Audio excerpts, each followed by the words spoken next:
Yeah. You want to like him, but you can't. Are you listening? What? Are you listening? Did you bring me on this show to insult me? Yeah. That's what I'm saying. That's what I'm trying to say. Yeah. Hey, y'all don't want it with us, man. You straight gangsters over here. Straight man. gangsters. Ah. Yeah, welcome aboard. You're listening to Scout Team Sports. We are the Scout Team, bringing it to you hot each and every weekday, Monday through Friday. We come on live at 6 a.m. and again at 11 a.m. on 12ouncesportsradio.com. We're excited to be here today. Oh, man, I was listening to that commercial right before we came on air. That was Jeff Beck he's our station manager. He does Beck's Work Week Review on Fridays, and he was talking about all the great gear you can get on 12ouncesportsradio.com. He said even bathing suits. And I was just thinking that there are several people out there in the world, including the millions of fans and listeners that we have, that could use a Scout Team Speedo. I'm telling you right now, it's going to come at you hot. We're going to make sure that we start advertising this because that is where it is at. I am Loudbeard, one of your gracious co-hosts. You are the most egotistical, self-deluded person I have ever met. And that is all true. And the man on the other microphone, he's known to be a great patriot, but he does love America just a little bit.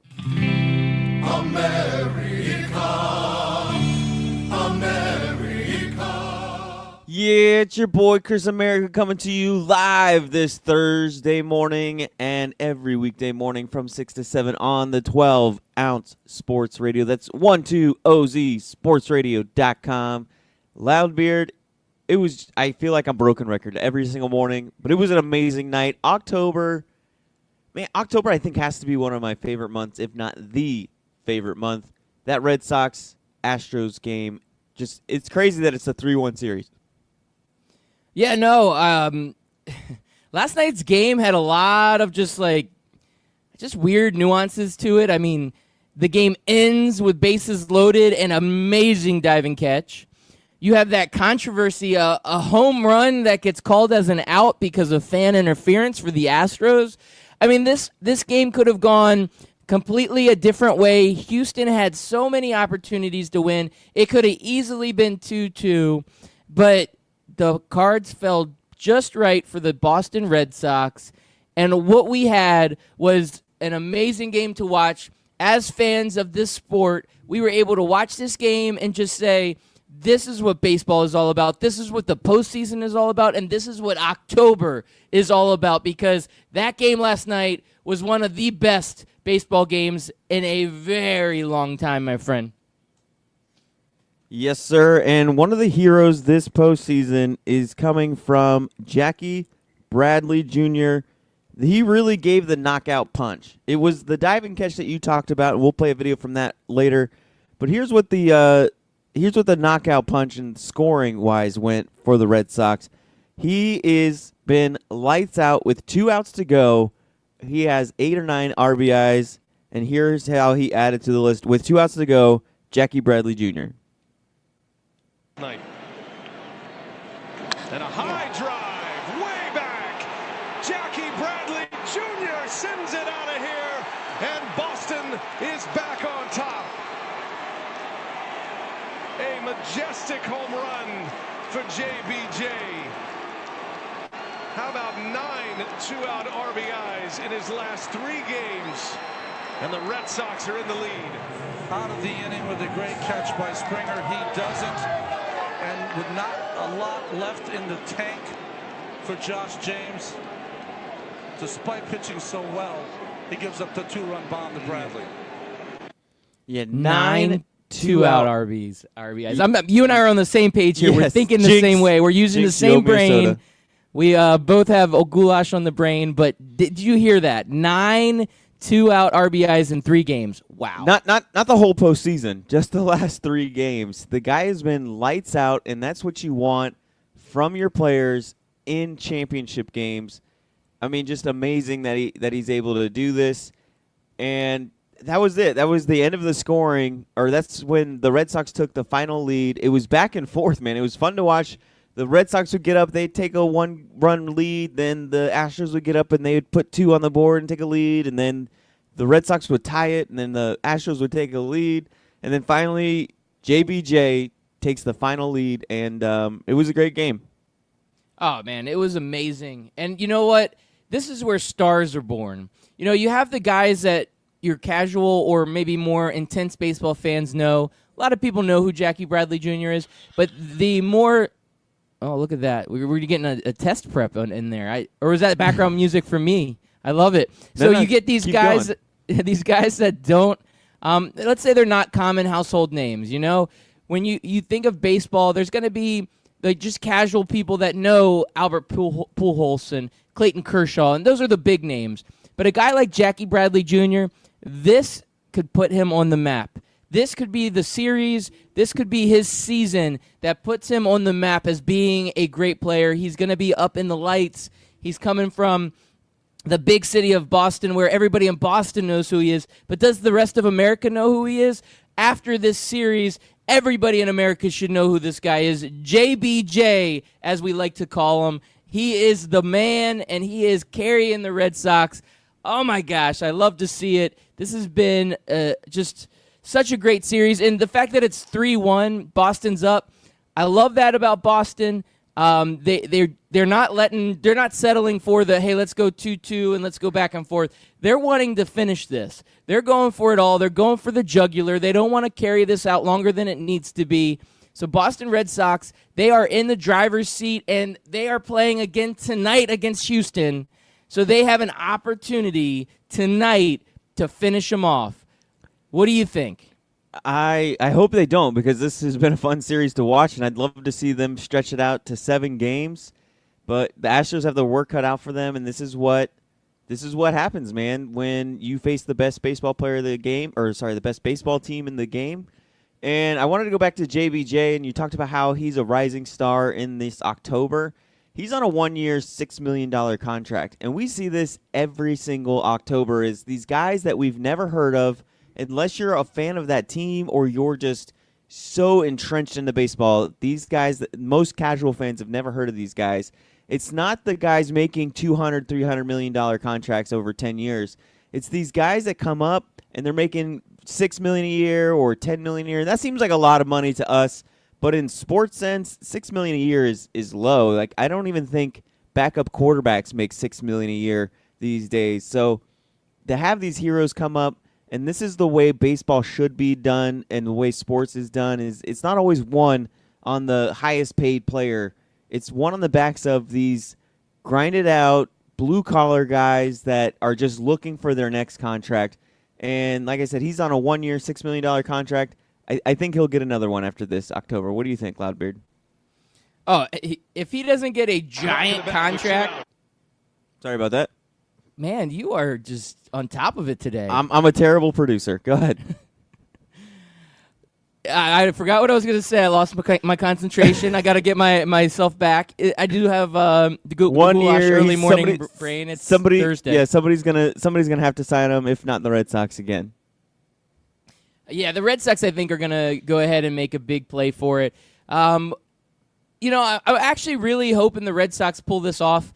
There's a couple things going on out there, and we're going to talk a little bit more about this game because, well, one, the Jose Altuve home run, we need to talk about that a little bit, but I just wanted to say that one of the hitting coaches for the Red Sox, he's a local guy here from the Central Florida area. I know him pretty well. He got this opportunity to be the hitting coach for the Red Sox, and they're having a great year. So I'm really hoping that he does great things up there, and this is his first year as the hitting coach with the Red Sox, and I'd say he's doing a pretty darn good job. So I always like to see people that I know that I've interacted with go out there and be successful on the big stage. And this guy, his name's Andy, and he is doing an amazing job out there. So now I'm all of a sudden liking the Red Sox, even though normally I don't like these big juggernaut-type teams, these big, big city, all this history. I like the smaller teams like our Crew who, Anyway, so I'm hoping the Red Sox pull this one off. But did you see the home run that got robbed from Jose Altuve? Yes, What I is did. the deal with this, man? I don't understand what this is all about. I'm over baseball when it comes to this kind of thing. If baseball doesn't want fans interfering, then take out the front row seats across the wall all around the stadium. Just get rid of them. Don't even worry about it. And let's just call it a day. There's no other sport where fans are that close other than the AFL. Like, you're like the Arena Football League. That's the only other sport, and that doesn't even really exist anymore, I don't think. But there's no other professional major sport that has fans that can actually interfere with the play of the game.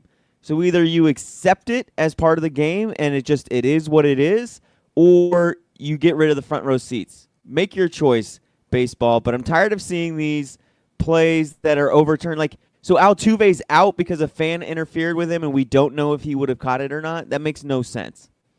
Well, the worst part is the ball went over the fence. Like, he hit the ball, Yes. and it went hard enough and far enough and fast enough to make it over the fence. Why is that not a home run? Yes, the outfielder had an opportunity at it. He did not look like he was even going to be close to getting it. His glove wasn't even like turned in the right direction to even grab it. He was just kind of doing a prayer little leap, just trying to knock it down. Yeah, there was fans there, but that's because their seats are there. What are they supposed to do? I mean, what are you going to do if a ball's flying at you at 8,000 miles an hour? You're going to put your hands up. Or you want to catch it so you can have a souvenir. Hey, look, I caught a home run from Jose Altuve. And then now you look at it and you're saying, well, maybe I caught an out from Jose Altuve. Even though it looked like a home run, it smelled like a home run, it felt like a home run. But in Major League Baseball, we're old and crotchety. We don't like fans. We like rules. And that's what they do. The baseball players or the baseball umps and the baseball talking heads, they all like these rules. I don't like all these rules. Just let it be a home run. A home run is a home run. It's like the catch in the NFL. We never know what a catch is. In baseball, now we don't even know what a home run is. That was a very important part of that game. That could have changed the whole outcome of the game. I just don't think there's a place for it. I never want to see the refs, the umps, the whatever in any sport dictate who wins the game. It needs to be the players on the field, and Altuve hit that ball out of the park. That is a home run. Case closed. Judge Loudbeard has given his verdict. Yep, and we have a bunch of fans chiming in right now. You can get us at Scout Team America, Scout Team Radio, at Scout Team Radio. We got Ian Hall in at Ian Hall 12 ounce. He says Florida and basketball fans are super close. Yeah, the court is really close, not right on top of the out of bounds lines where if a guy's trying to save the ball from going out of bounds, the fan can just grab the basketball. Like, there's none of that going on. But so either get rid of the front row seats or just accept it. We saw earlier or later in the game, Springer made a play on a ball. It hit his glove and bounced off, and that was it. So just because his glove was in the general area, we're going to say that he would have caught it if the fan. And number one, the fan didn't interfere. The baseball player Betts, he ran into the fan, not the fan into the player. The fan stood still with his hands out, waiting for the ball to fall into him. And Betts' glove hit the fan, and his glove closed. And that's what caused him to miss the ball. Like, the fan wasn't reaching over. The fan didn't have his arms extended. They were literally at his chest in a Beckett formation you normally see. So it's home run, man. It's just ridiculous. It robbed the game of just purity, and baseball to get this fixed. Either get rid of the seats or get rid of the rule and just accept it for what it is. If you can sit there and say, oh, we're going to have balls and strikes called by human, even though we've had computers for years that could tell us whether or not it's really a ball or a strike, then you can accept the fact that there's going to be times where the ball goes into the stands and the fans are going to interfere with the play. Yeah, man. I mean, I feel like we could talk about this all day. I think 99.5% of America, of sports analysts, of everybody would agree with us. I think that was just basically an everybody awful situation. but Red Sox fans. Everybody but Red Sox fans. Well, let's hear how this game ended, Beard. You mentioned that the bases were loaded. It looks like we're going to see some ninth inning walk-off heroics, but it wasn't the case.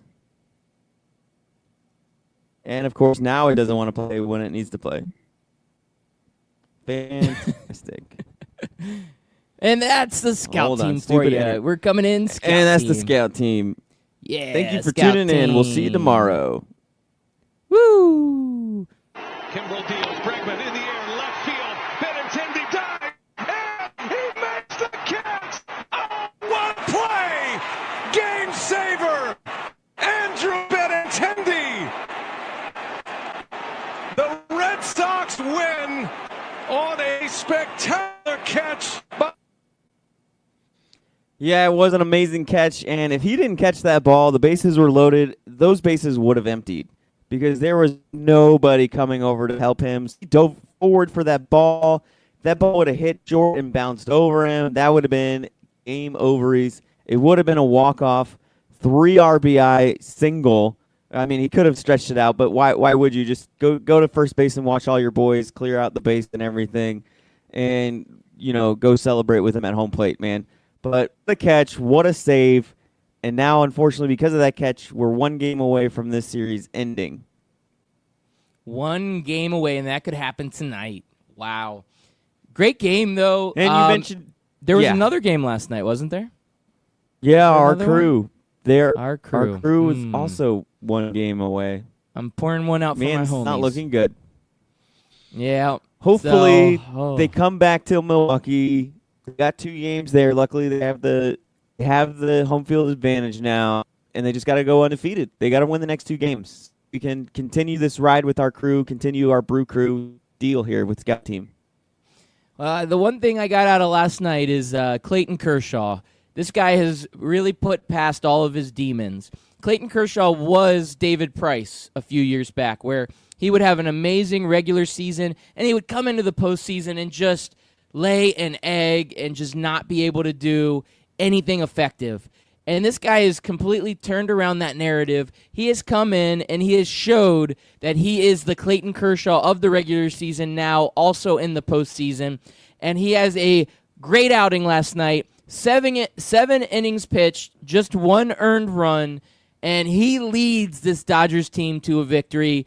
And, they have some good hitting over in L.A., some of the guys have stepped up, like Yasiel Puig and Justin Turner and our guy Cody Bellinger that we've been very critical on as of late. All of these guys, they stepped up. They've had good hitting to support Kershaw, but this team was behind Kershaw, and he gave them his best outing maybe ever in a postseason last night. So when that is happening, I don't care who you are, if you're the Milwaukee Brewers or if you're the Yankees of the 30s with Babe Ruth and Mickey Mantle, you're not getting past Clayton Kershaw when he is throwing the stuff that he was throwing last night. So congratulations to the Dodgers on their big win. Series is now at 3-2. They get a game off tonight, so they get some time to rest and recoup. And when they go back to Milwaukee, this will be a big game for Milwaukee, and they're going to have to really just step up and see if they can tie the series 3-3. So a lot of stuff to look forward to on this one.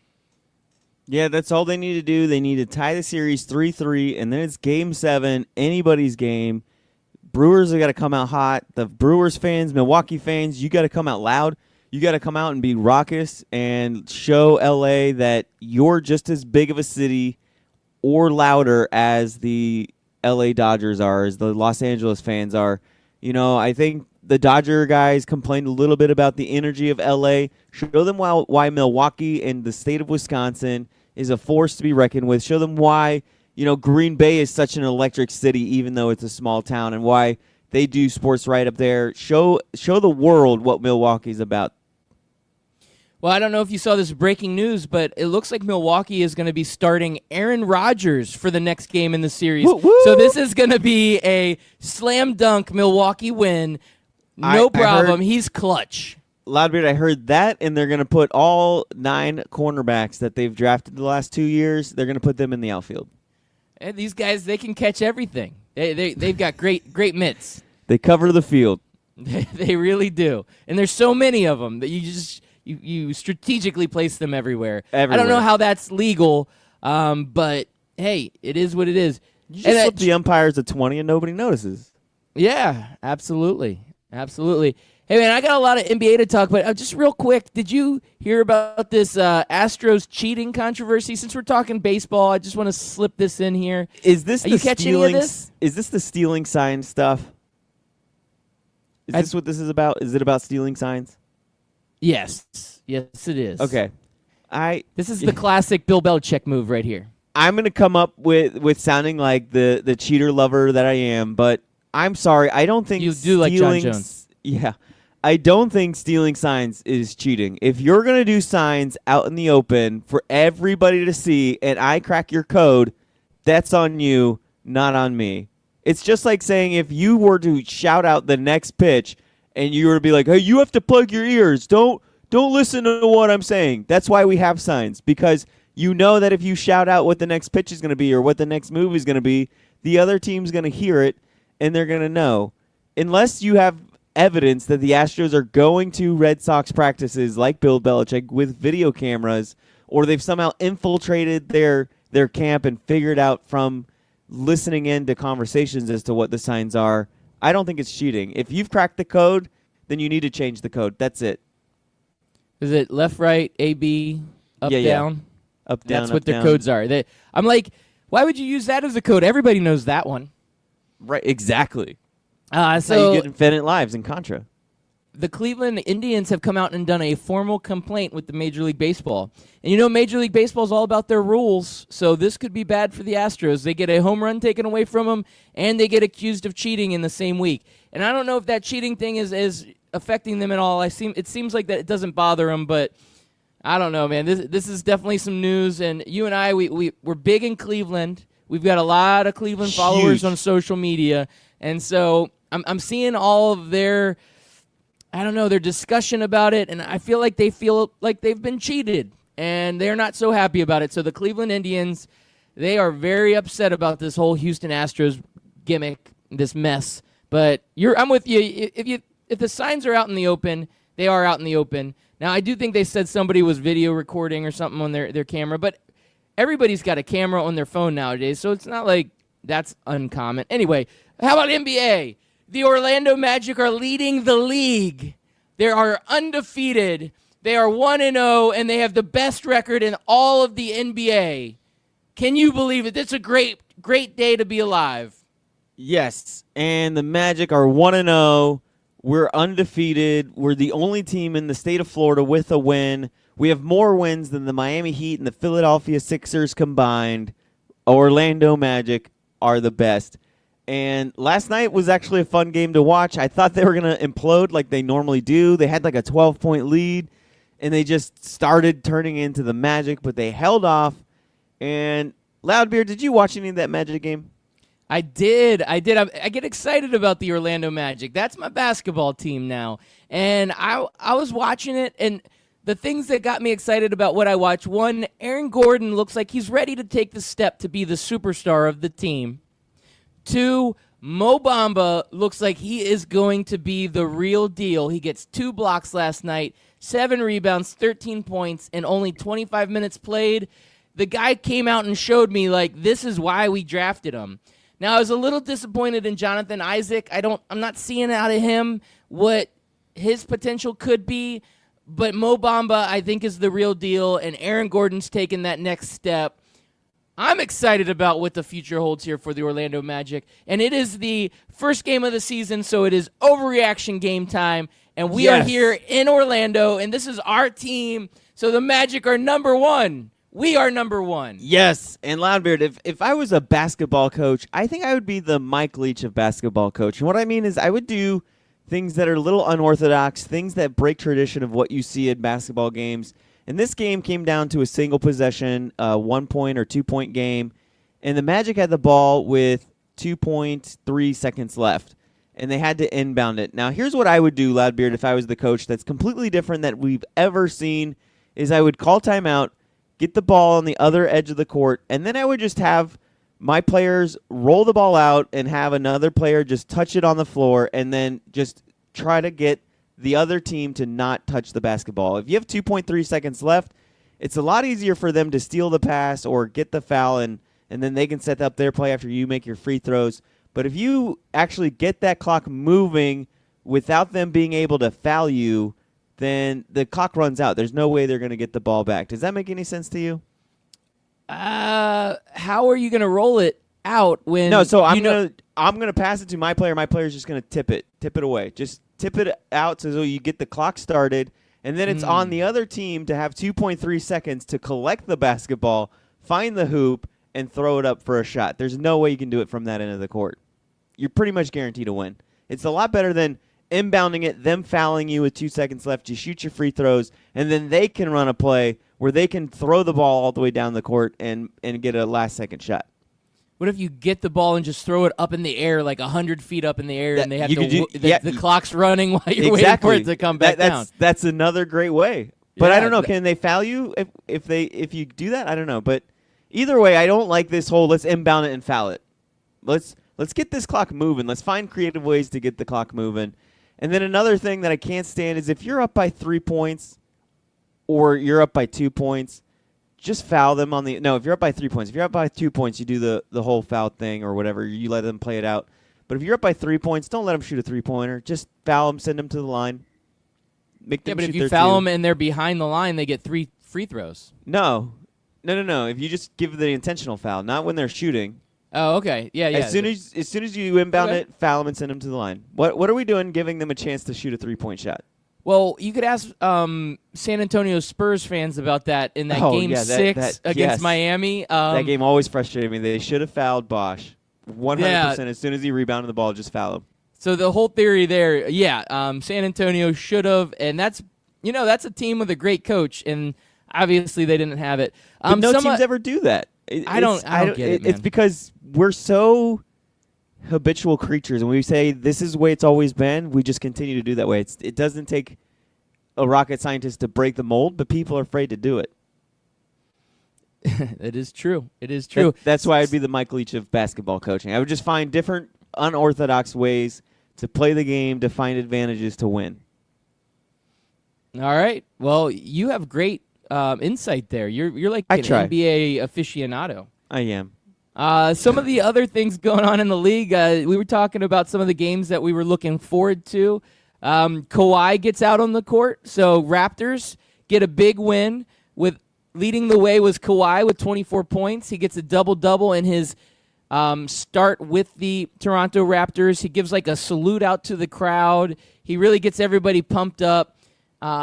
Great game there. Lowry actually had 27, so Lowry led the team in points. But Kawhi and Lowry looking good together.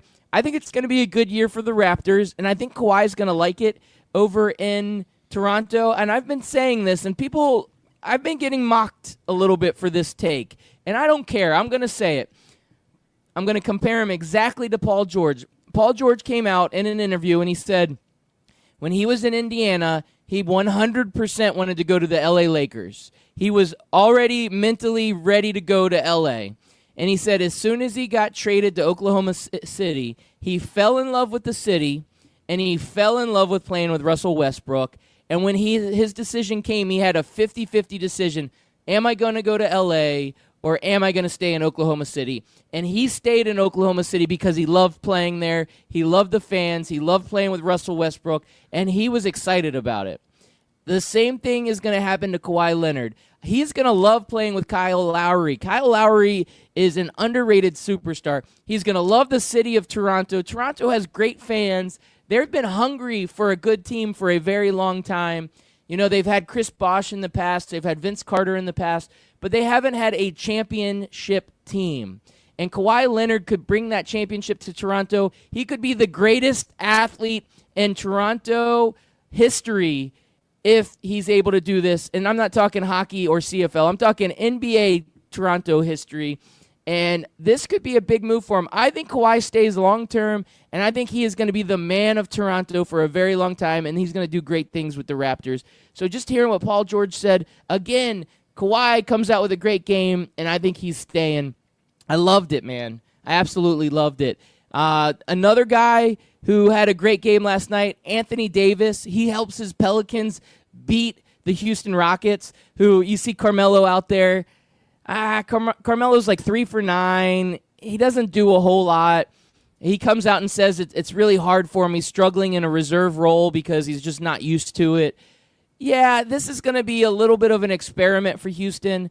At some point, if the Carmelo experiment does not work, I could see them just like benching him, and it could turn into a big nightmare.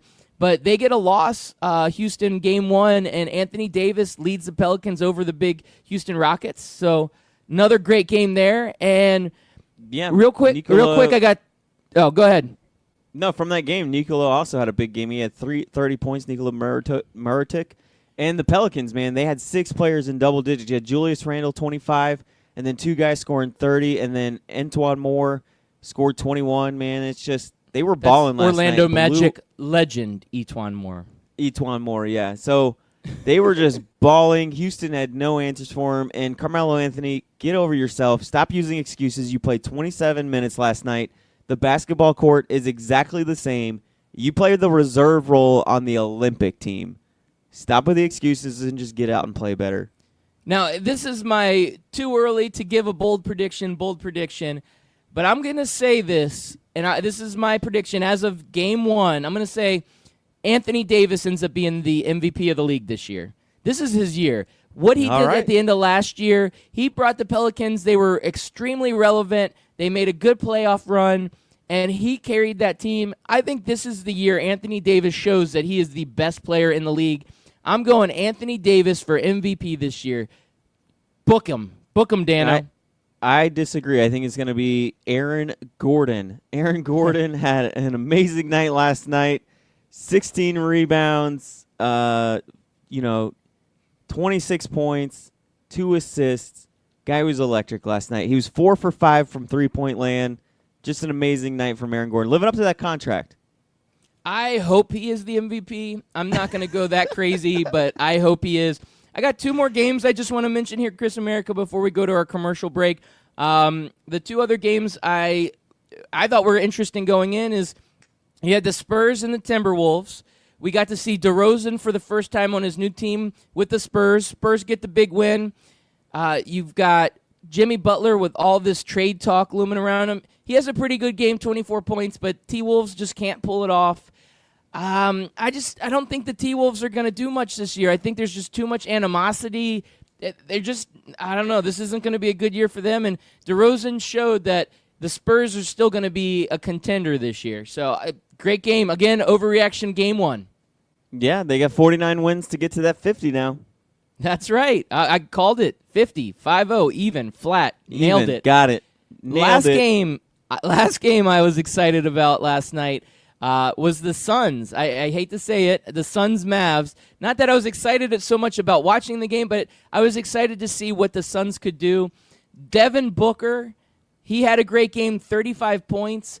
He has shown flashes of brilliance, and he is the one playmaker for the Suns that they need to keep healthy, and they need him to come out. And then the big guy, DeAndre Ayton, the number 1 draft pick, the guy that the Suns need to help resurrect their franchise, comes out with 18 points, has a great game. So you're seeing these superstars for the Suns. So the Suns were like one of the worst teams in the league last year, and they come out with a 121 to 100 victory over the Mavs, which I know the Mavs are not that good either, but seeing a Suns team that was so awful last year come out with a big victory, and their draft pick and their future superstar, Devin Booker, all coming out with hot games.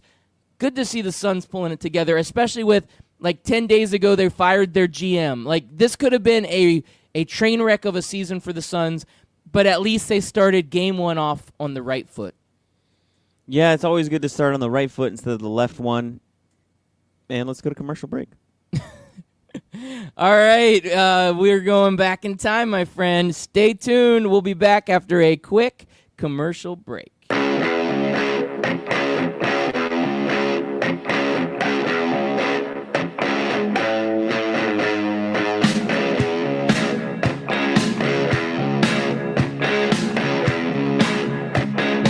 Did you know 40 points on your credit score could cost you $40,000 on a mortgage?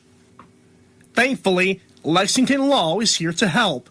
Since 1991, Lexington Law has helped over 500,000 customers take action on their credit reports. Call 877-910-7472 to talk to a repair specialist now. Personalized credit consultation is free. Getting access to your report is free. Plus free score evaluation with a recommended solution. Call now and get on the path to recovery. Call Lexington Law at 877-910-7472. That's 877-910-7472. Oh, it's summertime. And what's that mean? We're all heading off to the golf course. But don't go too fast. Make sure you go to 12ouncesportsradio.com and book a tee time. At the bottom of any page, you'll see Book Like a Pro. Click that banner, enter your course of choice or zip code, find a tee time you like, book that tee time, and you'll get up to 50% off, courtesy of 12-Ounce Sports Radio. Book like a pro, even if you don't play like one. Ring Central features all-in-one phone, messaging, and video conferencing. It's easy to use with unparalleled security. Ring Central simplifies things so you can grow. Call Ring Central to speak with a representative about a price for your growing business at 877-779-3860. Again, that's 877-779-3860.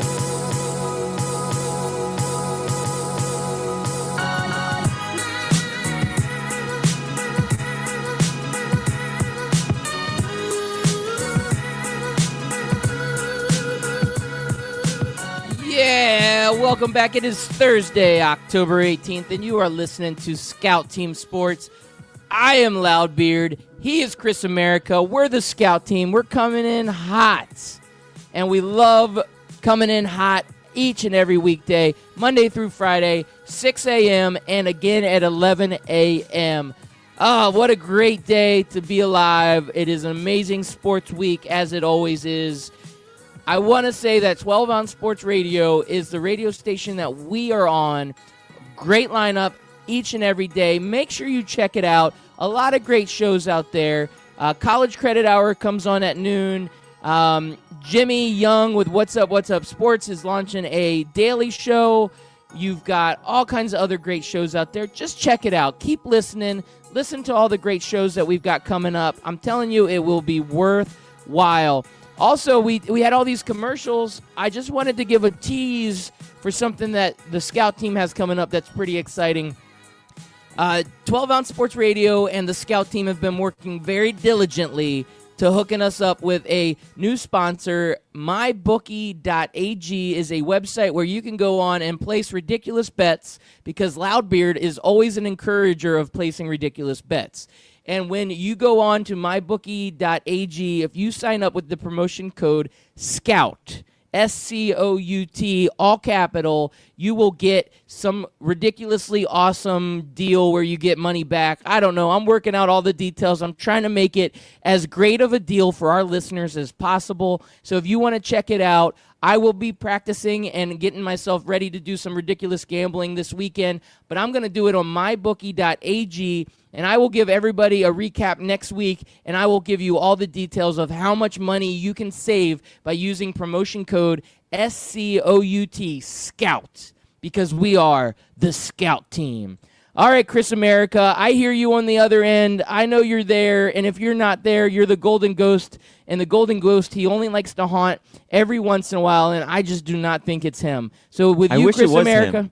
I know, every once in a while, a good haunting from the Golden Ghost is really what we need. But I feel like my skin is tingling, my hairs are starting to rise on the top of my head. I feel like... Wait a minute, Doc. Are you telling me that you built a time machine out of a DeLorean?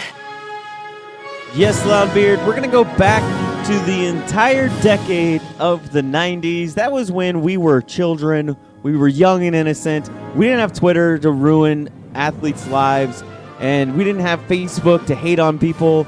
We just had SportsCenter, and we had our friends, and that was it. You got to watch sports, enjoy them for what they were. You didn't have to hear about who's sleeping with which Kardashian and which basketball player said this about that basketball player.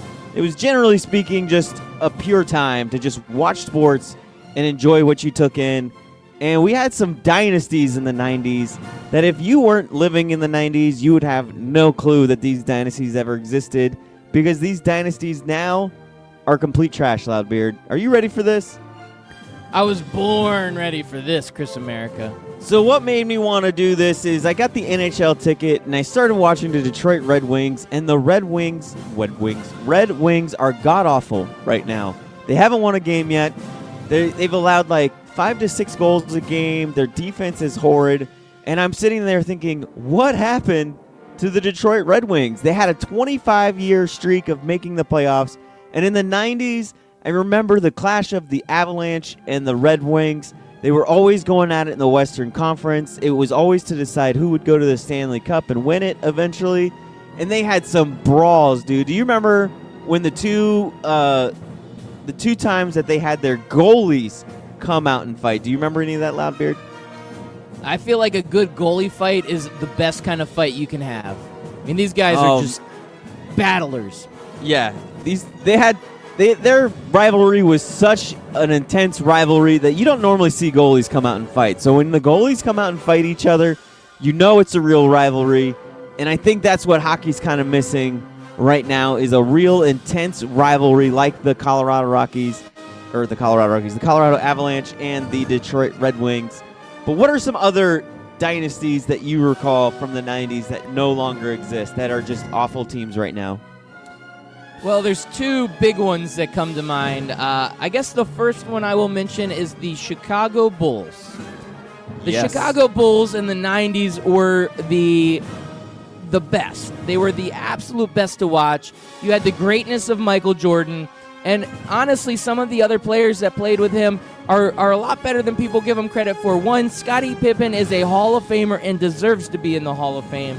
Horace Grant, you've got Dennis Rodman, you've got Tony Kukoc, Steve Kerr, you've got B.J. Armstrong, like all these guys. I know all the guys on the Bulls because I loved watching all of their games.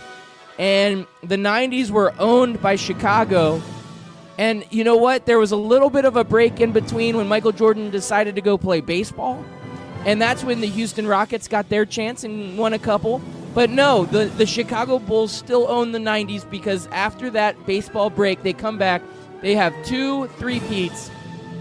And I don't know, there is not a dynasty that was bigger in the 90s than the Chicago Bulls. Unless you're from the state of Texas, because the state of Texas has one team that they feel is a bigger dynasty. Do you know who I'm talking about? Are you talking about the Houston Oilers? I am not talking about the Houston Oilers. With and Warren Moon. if I say it was America's team, I may not be talking about the Cleveland Browns either. Let me get the Dallas Cowgirls. You know, Ian Hall is listening right now. Yes, he is. No, the So Dallas how about Cowboys. those Cowgirls? The great Dallas Cowboys. That was a great dynasty. They won 3 out of 4, I want to say. 3 out of 4. They were just completely unstoppable. Emmitt Smith was a wrecking ball. Former Gator legend Emmitt Smith, that is. And the Aikman to Irving connection was amazing. It was just one of the best. And then when the Cowboys got Neon Dion, Sanders went over to 49ers first, won them a Super Bowl, and then he went over to the Cowboys and got them a Super Bowl, primetime. Most people think that he spent all his years with the Dallas Cowboys, because that's what the Cowboys do. They make you think that they owned everybody. But Dion was actually on the Falcons for the longest time, and then he became kind of like a little bit of a journeyman. Yeah, a little bit. He kind of went around to a few different places, but when he was in his prime time, he was prime time. He was fun to watch, and that Cowboys team, even though I am not a big Cowboys fan, and everybody knows that, I do want to say that team was awesome. They had a ton of great talent, and it's like the Chicago Bulls of the 90s, where I can name like 10 guys that played on that team, and half of them are Hall of Famers, if not more. I mean, when you're talking about guys like Leon Lett and Daryl Moose Johnston, on top of guys like you mentioned, like the Aikmans and the Emmitt Smiths and the Michael Irvings. I mean, this team was stacked from at every position. And, you know, the when you look back, the real big part about all this was they had that huge draft where they got a bunch of players from that trade they did when they let up their running back. Oh my God, Herschel Walker. Yes, thank you. I was like, how do I Finally, not know you're this the one name that right doesn't now? know the name, and I knew it. I just did the goulash brain. So Herschel Walker trade is really the start of this dynasty. And then there was the coaching controversies. Jimmy Johnson leads it, and then he has his little spout with the owner, Jerry Jones, and then all of a sudden you bring in Barry Switzer, who, that was a train wreck, but he still wins the Super Bowl. I think out of all the coaches that have ever won a Super Bowl, Barry Switzer is probably like one of the least regarded coaches to ever win a Super Bowl. It's unbelievable to me. All the dynamics there, all the controversy, but all the greatness with the Dallas Cowboys in the 90s.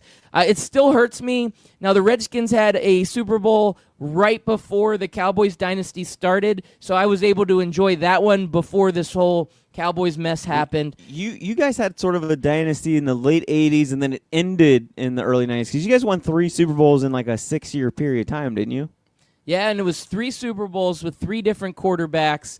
Joe Gibbs is the only coach to ever do that. When you see these great coaches, they always have that great quarterback that has helped them win all these Super Bowls.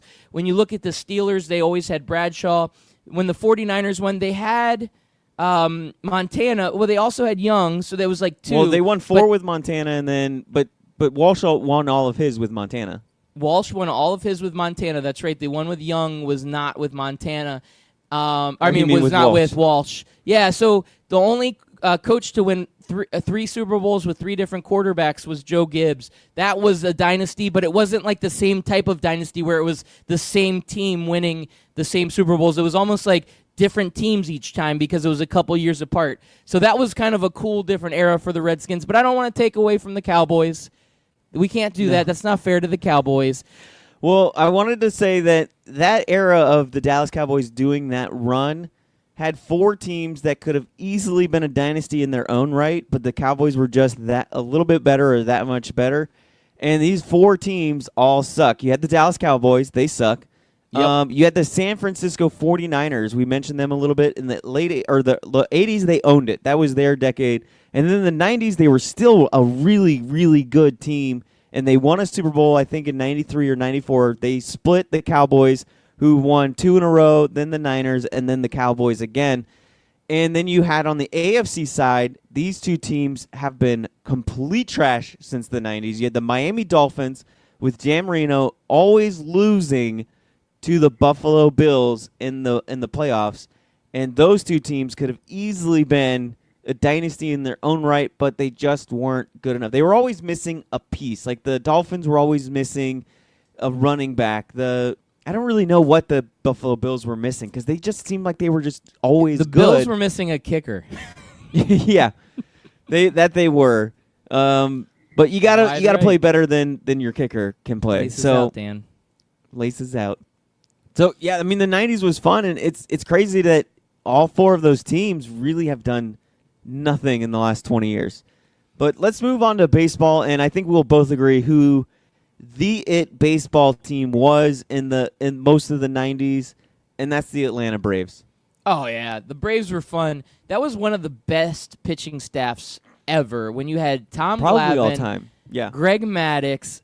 Steve Avery was good at that time. You had John Smoltz. I mean, those 4, that was like the death lineup as pitchers go. And that was such a fun team. And that's another team where I can remember so many players on that team just off the top of my head. I mean, Fred McGriff ended up coming over and playing for the Braves. You had Chipper Jones. You had Terry Pendleton. You had like this whole just all-star lineup. And then you had that great pitching staff. Just such a fun team to watch. I loved the Braves in the 90s. I think the Turner Broadcasting Station helped that out because they would always play the Atlanta Braves, so you could watch them wherever you were. But at the same time, they were worth watching. That was like one of those teams that when they were on, you wanted to make sure that you caught the game because you knew that there was just going to be excitement at every turn. I love the Braves. They were the dynasty of the 90s in my thoughts, too. Even though they only won 1 World Series, that's what's crazy, is they were really, really good. they were kind of like the Buffalo Bills. They were always good enough to make the championship game, but never good enough to win it. But at least they won at least one, where the Buffalo Bills did not. And it can't go without saying the Yankees owned the latter half of that dynasty. They won, I think, 3 or 4 championships closing out that decade. But they're still good. They're still in the playoffs, and we're kind of sticking to teams that were really good in the 90s that people don't realize. And the Braves have finally made it back. They finally constructed a team. They were able to make it to the playoffs where they got quickly exited. But I think they're an up-and-coming team that we could maybe see for the next few years. Yeah, man. The Braves are looking good now. And I do count the Bills as a dynasty, even though they didn't win the Super Bowls. Right. They owned the AFC, and that's another Yeah. team that just had so many Hall of Famers. Thurman Thomas, Jim Kelly, great wide receivers, just all around a great team. Hey, Lawrence Taylor was the Bills, sorry, or the Giants. My bad. The Giants. So I get my New York team you're thinking mixed of up. Bruce Smith. Bruce Smith was the man. Bruce Smith, that's who I am. Yeah, that's the guy that owned that defense. So real quick, we only have a few minutes left, but there has been a lot of chatter on Twitter that was involved with the scout team. I don't know who it was. I think the Golden Ghost haunted our Twitter feed, but there was some comments made by head coach of the Washington Huskies, and that's Doug Peterson. You want to talk to us a little bit about these comments and some of the stir that it's created? Yeah, if you want to get SEC fans' panties in a bunch, all you have to do is talk trash about Alabama. And no matter how true it is what you're saying, SEC fans will find a way to misconstrue it, misinterpret it, and then attack that guy's team and his character and his personality. But his quotes are this, Loudbeard, and you can tell me if you think he's wrong or not. If we had Alabama's schedule right now, or if we had Alabama's schedule, we would be 7-0 right now. But I'd much rather have our 5-2 record while playing real competition than to be 7-0 but playing teams like Arkansas and Louisiana every week. Well, I'm not going to completely say these are the best comments ever. I see where he's coming from. He's saying we're playing tough competition. We're going out there. We got a couple losses, but it's okay because we're playing tough competition. We want to show that we're out there and we can hang with the big boys. His comments not necessarily directly correlate to this, but the way I feel when I hear these comments is, Alabama, you're the big kid on the block. You're the toughest kid. Do you always have to just pick on the scrawny kid that weighs 50 pounds and you weigh 100? Like, can you not pick on someone your same size? Can you not try to fight somebody that is maybe your equal? You always have to pick on the small kid. And what kind of pride do you have in your team when you go out there and you pick on these small kids? You never want to schedule anybody tough out of conference. And then in conference, everybody gives you like all this praise for all this tough in-conference games, and some of them are not that good. And I know a lot of our fans and friends are over in Arkansas, and you know, they love their Arkansas Razorbacks, but I mean, the proof is in the pudding. That team's just not that good. And when Alabama says, hey, look, I play a tough SEC opponent, and you're playing Missouri and Arkansas, yeah, I don't know. They're not that tough of opponents. And your out-of-conference games are you're basically, okay, the equivalent would be like you're the Incredible Hulk, and you're picking on a small puppy that was just born. That's what they're doing. You're picking on Bambi. The Hulk versus Bambi. Right. And Peterson's just saying, hey, we're at least fighting guys our same size, and every once in a while we get knocked down. Maybe you should try to do the same. I just took it as basically the same way. It's just that, listen, everybody's just praising how good Alabama is, and yes, they are, but when you play Alabama's schedule, you're supposed to look that good. You're supposed to be 7-0. I mean, we're talking Louisville, who is utter garbage. They're not the Louisville that we've seen the last 2 seasons. They got routed by Georgia Tech. Then you got Arkansas State, Old Miss, who is complete garbage. Texas A&M, do we really know if Texas A&M truly is the number 22 team in the nation? We think they are.